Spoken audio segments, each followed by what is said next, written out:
Hi everyone, today I'm going to show you how to delete all of your history, cookies, bookmarks, everything you have in Microsoft Edge on Windows 10. So first of all, I'm going to open Microsoft Edge here.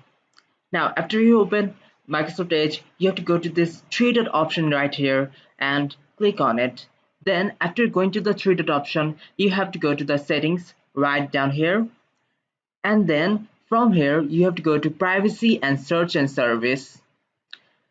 Now scroll down until you find clear browsing data. So under clear browsing data, you can now see two things. Clear browsing data now and choose what to clear every time you close the browser.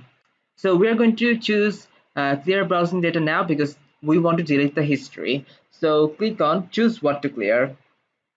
Now from here you can clear every single thing that you want. I'm going to click all of this and you can select the time range from when you want to delete the history from. I'm going to select all time.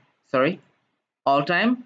Now if you have selected all time, all of your history will be deleted regardless of time range. And now I'm going to click clear now.